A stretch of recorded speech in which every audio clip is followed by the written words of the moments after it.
Le bel esprit. Oh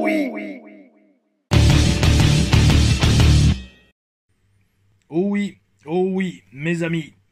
Bienvenue sur l'épisode 140 des TL Reviews, review de SmackDown du 16 mai 2025, tardive, mais chose promise, chose due. J'ai failli ne pas la faire, oui et non, parce que gros week-end catch avec le show à Malte, rentré en début d'après-midi, j'étais littéralement KO pour plein de raisons, parce que déjà il y a deux avions à prendre pour aller à Malte, de connexion, enfin correspondance à Rome, depuis Nice, plus l'entraînement de muscu, et surtout, enfin aujourd'hui cet après-midi l'entraînement de muscu, et surtout une mauvaise chute hier dans le match qui a pas fait du bien. Oh non, parce que le ring était franchement très dur. Faudra que je fasse une vidéo aussi sur les rings de catch, surtout les problèmes qu'on peut avoir avec les rings de catch. Et notamment hier, c'était les planches qui arrêtaient pas de bouger. Et quand les planches de bois bougent sur un ring de catch, ouh là là, que les chutes font mal. Et donc, ouais, petite douleur, bon pas dire grosse douleur, sur une mauvaise réception, mais c'est pas grave. Oh oui, bon entraînement à la muscu. Allez, on va bien se reposer autant que possible ce soir, ou en tout cas demain. Enfin non, demain, je veux dire pour être en forme. Oh oui, la fatigue est là les amis, mais en attendant, alors je vous explique, WWE SmackDown. Pour la première fois depuis que je fais les télé-reviews, je n'ai pas regardé le show, j'ai regardé les highlights sur la chaîne YouTube WWE. C'est assez décousu. C'est pas quelque chose que je vais refaire souvent ou même refaire du tout simplement parce que c'est dur de suivre, de capter le déroulement du show. Mais c'est une leçon, mes amis, c'est une leçon. Je n'avais sincèrement pas le temps de regarder le show en entier ce soir, et donc j'ai regardé. Alors d'abord la petite vidéo de 10 minutes des highlights, et puis après j'ai regardé les vidéos de 3 minutes des segments déjà qui m'intéressaient et qui me semblaient les plus importants.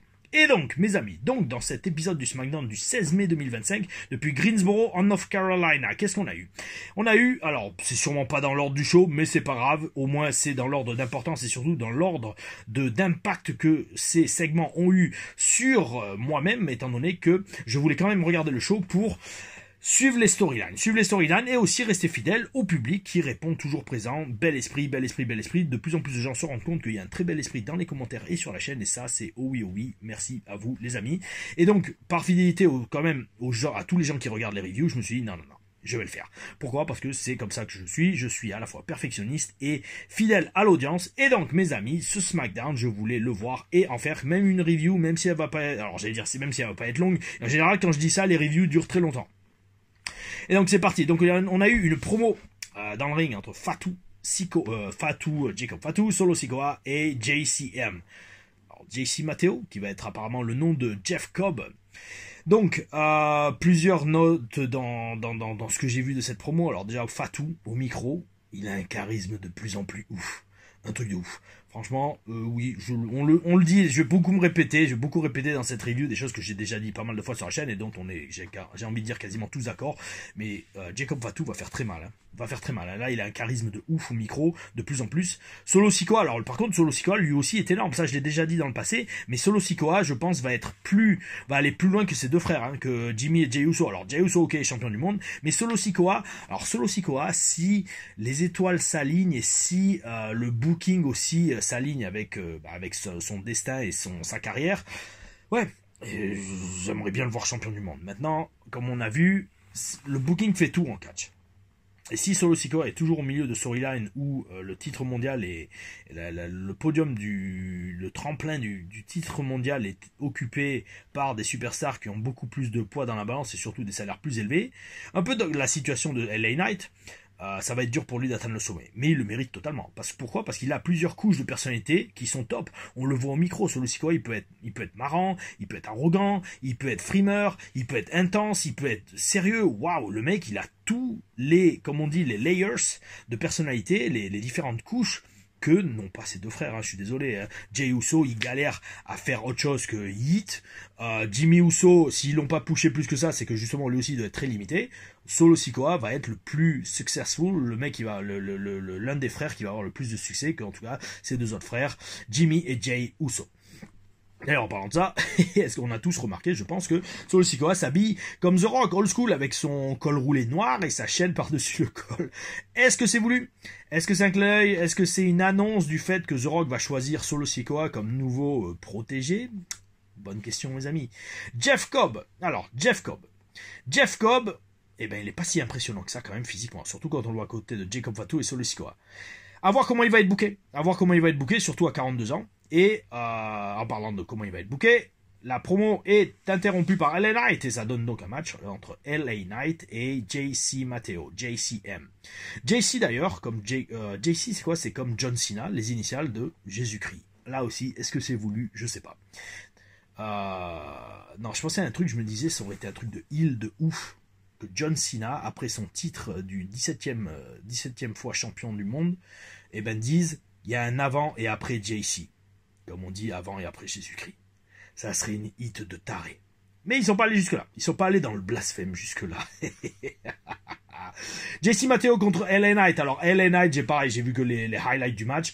LA Knight qui sort un springboard à l'extérieur du ring. Ok, ultra bel esprit. Le mec, il a une shape physique de ouf. Mais il job contre le nouveau venu, JCM. Et comme j'ai dit, JC, il est pas énorme physiquement, et c'est là qu'on se rend compte de la différence entre les Indies et la WWE. Alors, Jeff Cobb, moi je l'ai connu vraiment en tant que Matenza, je crois, c'était à Lucha Underground, très impressionné par ce qu'il faisait. Mais oui, mais à Lucha Underground, il catchait que contre des Mexicains qui doivent faire maximum 1m70, 1m65 de haut. Donc le mec, il avait l'air énorme. Mais là, quand on le voit dans le ring de WWE avec Solo et Jacob, qui eux aussi ne sont pas énormes à la WWE, hein. Solo Sikoa, pour l'avoir vu en personne à Lyon, à Backlash et à SmackDown, il doit faire un maximum 1m75, 80, gros maximum. Hein. Jacob Fatu, il y était? Non, il n'y était pas encore, je crois, à Lyon. Non, je pense pas. Non, il y avait Tamatonga et Tangaloa, mais il n'y a pas encore Jacob Fatu. Et donc, Jacob Fatu, pareil, il ne doit pas dépasser le 6'1, 6 pieds, 6'1 max. Et là, on voit que Mateo, il fait moins de 6 pieds. Donc, sur les Indies, oui, c'est impressionnant de le voir, mais à la WWE, c'est autre chose. Surtout qu'après, vous êtes dans le ring avec des Drew McIntyre et des Damien Priest qui font près des 2 mètres. Damien Priest, plus de 2 mètres, je suis quasiment sûr. Voilà. En attendant, il a quand même, Mateo, une très grosse force, surtout au niveau de la taille. Comme on dit, midsection strong core. Alors après, la core en anglais, en français, comment on va appeler ça, je ne sais pas. Mais c'est logique en tant qu'ancien, quand même, olympien en lutte. Bel esprit, le mec c'est un athlète de ouf, hein. Le mec il a quand même représenté son pays, Guam je crois, aux Jeux Olympiques de lutte en je sais plus quelle année, bel esprit, et donc il gagne ses débuts contre LA Knight qui commence à avoir une légère arrière-odeur de serpillière. De mouiller, vous savez, de se mouiller, se rance mouiller, cette odeur qui plane au-dessus de LA Knight, malheureusement, qui mériterait tellement mieux à la WWE. En parlant d'odeur de serpillière, eh bien, la même odeur se dégage maintenant beaucoup plus fortement de Chelsea Green. Chelsea Green, qui job contre Alexa Bliss. Alors, là aussi, grande question. Pourquoi Alexa Bliss? Pourquoi? Parce que déjà, elle a un star power. Ok, surtout, je pense qu'elle doit avoir un très gros contrat avec beaucoup de zéros derrière. Et donc, partie de là, il faut la mettre dans Money in the Bank. Et donc, partie de là, il faut qu'elle batte son adversaire. Et son adversaire, ce soir-là, c'est Chelsea Green.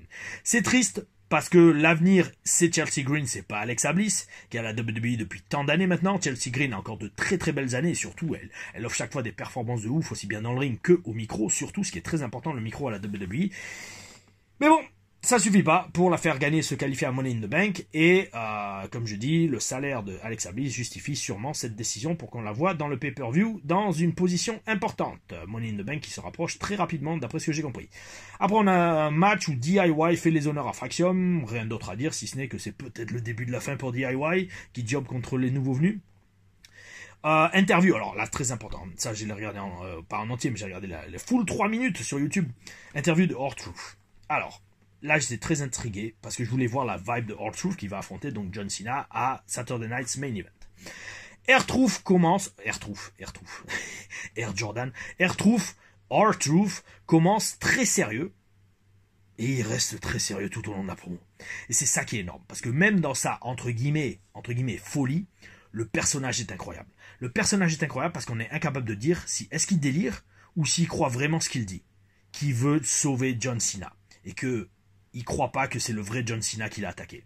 C'est magnifique. C'est magnifique parce que ce booking, franchement, c'est génial. Pourquoi? Parce que si R-Truth s'entête comme ça à vouloir sauver John Cena, à vouloir convaincre les gens que non, c'est pas le vrai John Cena qu'on voit à l'écran, c'est pas le vrai John Cena qui l'a fait passer à travers une table, R-Truth est un super ultra babyface. La foule va l'aimer encore plus déjà qu'elle l'adore, et va l'aimer encore plus pour tout, pour la carrière déjà qu'il a dans le passé, le fait qu'il joue toutes ses gimmicks magnifiquement. Et là aussi, là où c'est du génie, c'est que si à Saturday Night's Main Event, John Cena défonce littéralement R-Truth et lui fait vraiment mal, voire carrément il y a un petit blade job, ouh là là là là là là là là, mais ça sera encore plus un renforcement de sa vibe de méga heel que John Cena a. Oh oui, ce booking est génial. Cette feud entre R-Truth et John Cena, personne l'a vu venir, mais ça va être un match de ouf. Un match de ouf qui va soit renforcer Cena dans sa position de heel, soit à travers la méga connexion qu'a R-Truth avec la foule, et bien va commencer à amener petit à petit une sorte de mini face turn de Cena qui va commencer à regretter de plus en plus ses actes. Et franchement, mes amis, bon, alors si c'est le cas, bien, c'est bien, ça fait un imprévu, mais c'est malheureusement trop tôt parce qu'on a à peine commencé à planter les dents dans le heel turn de John Cena qui a été quand même laisse à désirer jusqu'à présent. Et là que déjà on va nous amener une vibe de baby face turn. À voir. À voir mes amis sur Saturday Night's Main Event. Je ne sais pas quand est-ce que c'est et on verra si je le regarderai mes amis. Parce que là en ce moment, ouh là là là là, l'emploi du temps de ouf. Hein. Là je veux vraiment à tout prix commencer à faire le montage de la vidéo toute ma carrière en manager à NXT. Comme vous avez vu, hein, vendredi, il y a eu la Taylor Stories, Jeff Hardy me fait me pisser dessus. Alors, bon accueil. Mais enfin, alors, je vais vous parler franchement, j'ai l'impression que, j'allais dire, la chaîne s'essouffle. Oui et non, parce que le nombre d'abonnés continue d'augmenter, mais les vues, elles, ça s'essouffle. Pourquoi? Parce que j'ai l'impression qu'il y a trop de contenu, mais c'est pas grave, je compte pas m'arrêter. Non, je compte pas m'arrêter, mais c'est vrai que, j'allais dire, même moi je le sens, il y a trop de contenu, mais dites-le moi dans les commentaires. Je sais que, alors déjà, il y a un bel esprit dans les commentaires, il commence à y avoir des fans ultra réguliers qui font des commentaires de qualité de ouf. Alors, je vais pas citer vos pseudos, mais en général, je vous réponds régulièrement et vous savez qu'on a de bonnes discussions dans les commentaires. Mais dites-le moi si vous sentez qu'il y a trop de contenu et qu'il faudrait que je l'espace un peu ou quoi. Parce que franchement, même moi, des fois, je me pose des questions, parce que franchement, la vidéo du leather match, du match de la leader avec Jeff Hardy, pour moi, c'est une des vidéos les plus légendaires de la chaîne, franchement. Alors, attention, il y a eu beaucoup de très bonnes vidéos, mais là, franchement, c'est de la très très haute qualité. Et démarrage assez lentement. Alors pareil, je redis, est-ce que c'est parce que la chaîne s'essouffle ou alors est-ce que l'algorithme YouTube maintenant cache ma chaîne? Dites-le moi dans les commentaires, s'il vous plaît, de ce que de votre ressenti et je m'adapterai bien évidemment. Mais bon, bref, tout ça pour dire, ouais, il faut vraiment que je vais vraiment commencer le montage de la vidéo, toute ma carrière en manager à NXT parce que cette vidéo va être là aussi du solide. Oh oui, mes amis. Parlant de solide, Carmelo Hayes contre Alain Noir, Aleister Black. À highlight d'un match incroyable, apparemment. Rien d'étonnant, les deux talents sont incroyables, mais oui, Aleister, comme vous me dites souvent, était plus impressionnant à la EW avec son maquillage, son entrée, etc. Pourquoi est-ce qu'ils l'ont rabaissé dans un sens à la WWE, à le faire un peu plus ordinaire et à le mettre dans le mid-card? Franchement, je sais pas. Et pourquoi Aleister y est retourné? Alors, beaucoup vont dire oui, c'est parce que la EW, c'est le bordel. Alors oui et non, parce que j'ai regardé la vidéo backstage de Maven quand il s'est faufilé, soi-disant, à la AEW. Franchement, je vous le dis tout de suite, hein, la vibe que j'ai sentie backstage de cette vidéo, ça n'a rien à voir avec la WWE. Oh oui, croyez-moi là-dessus. Même si ça s'est un peu assoupli maintenant avec Triple H, de ce que me disait tout le monde à Backlash l'année dernière. Et à voir, mais peut-être c'est une raison financière, peut-être c'est pour être avec sa femme, who knows, peut-être qu'il a eu un très très bon contrat, j'imagine que oui, mais bon, ça, ouais, c'est, beaucoup me disent Aleister Black avait beaucoup plus de présence à la AEW, mais en attendant, ça n'empêche pas d'avoir un match exceptionnel avec Carmelo. Alors Aleister, bel esprit, très grand professionnel, qui sur le dive à l'extérieur de Carmelo Hayes se déplace d'un mètre sur le côté pour le rattraper, c'est très pro de sa part. Miz intervient à la fin du match, Carmelo toujours au top, franchement, j'allais dire bravo à la WWE d'offrir ce match en weekly gratuit à la télé, parce que ça devrait être littéralement un match de PLE. Après, très important là aussi, Drew McIntyre, intense dans sa promo envers Damien Prêtre. Oh oui, DP, Damien Prêtre, hein, n'ayez pas l'esprit mal placé, DP, qui a une rue à son nom dans le Bronx, très très bel esprit. Mais bref, en attendant, pour ce qui est de la promo de Drew, le mec a un look et un charisme de star, rien de nouveau ici. Je veux dire, les gens qui oseraient dire que Drew McIntyre n'a pas sa place à la télé, ouh. Il a tout, le mec, il a la taille, il a le physique, il a la gueule, il a le talent au micro, il a le talent dans le ring, la passion pour le business. Oh oui, bel esprit, le mec vit tout ce qu'il dit et on sent que ce match en cage va être très intense comme tous les matchs et toutes les feuds de Drew McIntyre. Le mec, il a le talent de rendre toutes les feuds qu'il fait intenses et crédibles. Bel esprit. Solo Sikoa gagne son match et se qualifie pour Money in the Bank. Tant mieux pour lui. Et alors, le main event, c'était Tiffany Stratton contre Nia Jax. Alors, le match était disponible en entier sur YouTube. Moi, ça m'a suffi. Les highlights du match dans la petite vidéo de 10 minutes. Incroyable. L'annihilator de Nia Jax sur Tiffany Stratton à la fin, c'est incroyable. Mais là où on voit que Nia est quand même une pro, alors certains vont dire oui elle est dangereuse, non fermez vos gueules, c'est shit happen, surtout quand on pèse plus de 100 kilos comme Nia Jax, des fois c'est dur de contrôler son corps, ben là elle a contrôlé parfaitement parce qu'elle atterrit un peu sur le côté sur l'annihilateur et elle sauve littéralement Tiffany Stratton de se faire écraser sous son poids. Bel esprit, beaucoup de professionnalisme là aussi. Le timing de la saisie de la corde par Tiffany, magnifique, et alors le shoot blade job avec le dropkick dans la chaise, dans la tronche de Nia Jax. Oh oui, j'avoue, ça a l'air d'avoir été un énorme match. Un SmackDown qui fait avancer petit à petit les storylines. Ça va être intéressant de voir comment ça évolue pour Solo Sikoa, Jacob Fatu, JCM qui ajoute quelque chose parce qu'apparemment Tamatonga s'est blessé donc il va être out pendant plusieurs mois. Bonne récupération à lui.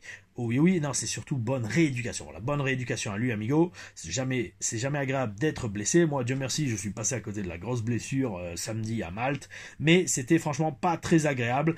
Et donc apparemment, là, on va avoir un Saturday Night Main Event et un Money in the Bank qui se rapproche à grands pas. Mes amis, nous verrons cela, nous suivrons cela d'une façon ou d'une autre sur la chaîne Tom La Ruffa, dont le contenu continue à avancer. Demain, il y aura la TLR AM 4 catcheurs, 4 continents, un excellent match avec de toute façon la vidéo est mise la page de la vidéo est lancée avec la première à 17h30. Oh oui, un catcheur japonais, un catcheur mexicain, un catcheur français et un catcheur algérien. Rien que ça, 4 catcheurs, 4 continents. C'était un match de 2010, juillet 2010 si je dis pas de bêtises. Demain à 17h30 sur la chaîne, il y aura aussi la review de Raw, forcément mardi. Oh oui, la review AEW, oh oui, AEW Dynamite, et bien évidemment aussi la semaine prochaine donc la review de SmackDown qui arrivera, je pense là aussi peut-être dimanche, non peut-être samedi. Peut-être samedi, je prendrai l'ordinateur parce qu'il y aura le show ICWA Révolution.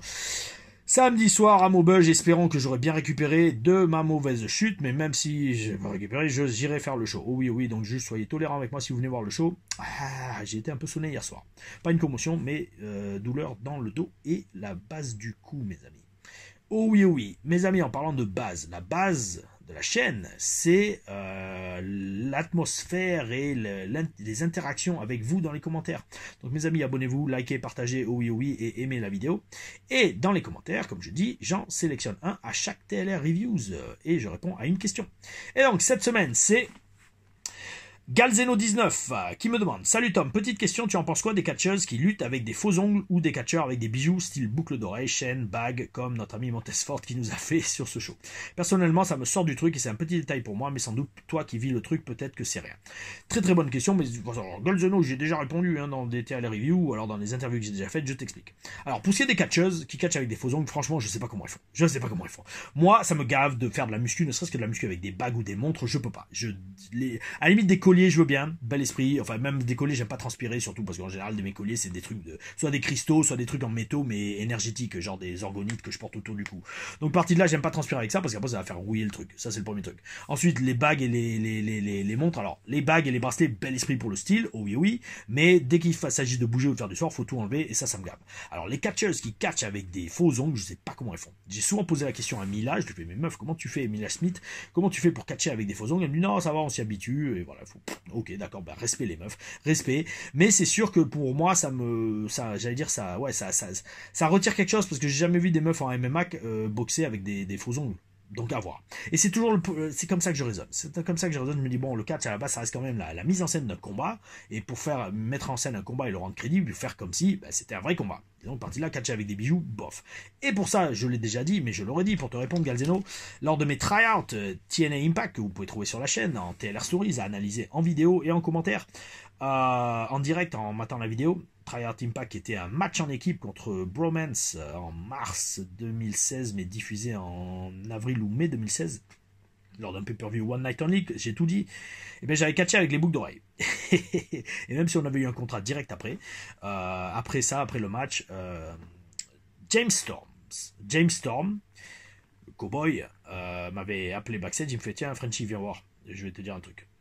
Il me dit vas-y mets-toi au sol, il m'a mis une clé de bras. Et il me dit, tu sais pourquoi faut pas catcher avec des boucles d'oreilles. Et là, il me met une clé de bras de catch, mais quand même, je peux pas bouger. Et là, il se met à tirer sur ma boucle d'oreille assez fort, tu vois. Et il me dit, tu vois, ça, c'est ce que m'avait fait Kurt Hennig dans mon premier match contre lui. Parce qu'à l'époque, je catchais avec des boucles d'oreilles et il m'avait fait comprendre en rib, dans le ring, catch jamais avec des boucles d'oreilles avec moi. Parce que ça tue la vibe sport, justement. Et si tu fais ça, je te promets, la prochaine fois, je te les enlève ou je te les arrache. Entre guillemets. Bon, il l'aurait pas fait, mais c'était pour faire passer le message. Et bien, en fait, depuis ce jour-là, je n'ai plus jamais catché avec des boucles d'oreilles. Et la seule fois ou la rare fois où je l'ai refait, eh bien, j'ai failli me faire arracher l'oreille. C'était lors d'un match, ça, pareil, je l'avais déjà expliqué. C'était à Temps-les-Vosges en 2012. Non, pas 2012, qu'est-ce que je raconte? En 2019 ou 2020? Un des deux, peut-être 2020, oui, je crois. Ouais, 2020. On catchait dans un match à 6 ou à 8. C'est avec la LNC, la Ligue Nationale de Catch. Et là, dans le match final à 6 ou 8, à un moment, les heels, ils me tabassent dans le coin et j'avais les boucles d'oreilles, mais des boucles d'oreilles ouvertes en plus. Et les trucs en fer à cheval avec les boules au bout. D'ailleurs, il faudrait que j'y remette parce qu'après, mes trous se rebouchent vu que je les enlève justement pour catcher. Là, elles sont pas là. Et donc, bref, mais ça me gaffe de les remettre et de les enlever le week-end. Oula, j'ai tellement la flemme. Et bon, bref, tout ça pour dire, les heels me tabassent dans le coin. Il y en a un qui m'étrangle. C'était un grand russe qui s'appelait Ivan Markov. Et là, il y a ma boucle d'oreille qui se coince dans son tape au poignet. Et lui, il se rend pas compte. Et après, quand il a fini de m'étrangler, il retire la main. Et là, j'ai senti direct. Alors, c'est celle-là, je crois. Ouais, c'est celle-là. Ça, j'ai senti direct le lobe de l'oreille qui a dû faire 10 cm d'étirement. Ouh là là là là, j'ai gueulé. Enfin, j'ai gueulé, mais dans le match, mais lui s'en est pas rendu compte, et heureusement, j'ai réussi à la décrocher au dernier moment. Bon, le lobe a pas été arraché ou déchiré, hein, mais le trou avait bien été agrandi. Alors maintenant, bel esprit, ce trou ne se rebouchera jamais, je pense, hein, parce qu'il avait pris quand même, un demi millimètre d'écartement. Mais voilà. Et en fait, depuis ce moment-là, maintenant, c'est clair et net, plus jamais je ne catch avec de boucles d'oreilles ou de bijoux. Mais de toute façon, mes seuls bijoux que j'ai, en général, que je dois enlever, c'est les boucles d'oreilles. Donc voilà, Galzeno, j'ai répondu à ta question, et oui, je suis d'accord avec toi, c'est pas très crédible. Surtout les chaînes autour du cou, mais même, ne serait-ce que pas crédible, c'est ultra dangereux. Il suffit que la chaîne, genre, le mec s'accroche dedans et vous étrangle avec, alors soit elle pète, et alors la chaîne tombe en 1000 morceaux sur l'ing, et vous risquez de chuter dessus, ou de vous planter le coude dessus, donc pareil, dangereux, ou alors c'est simplement vous risquez de vous faire étrangler. Non, moi je comprends pas, et surtout je comprends pas pourquoi, surtout quand les mecs sont en gorilla, c'est-à-dire avant d'entrer sur le ring, déjà, les producteurs ou Triple H leur dit pas enlève ta putain de chaîne, ou alors une fois qu'ils sont dans le ring, ils commencent à gâcher, l'arbitre ne lui dit pas enlève ta chaîne. Moi si j'étais arbitre, je ferais stop, on commence pas le match sans que t'as pas enlevé ta chaîne. C'est une question de shoot, surtout que nous à l'époque à NXT, les arbitres nous disqualifiaient si on respectait pas les règles, et ils nous disqualifiaient shoot, parce que s'ils le faisaient pas, c'est l'arbitre qui se prenait une amende.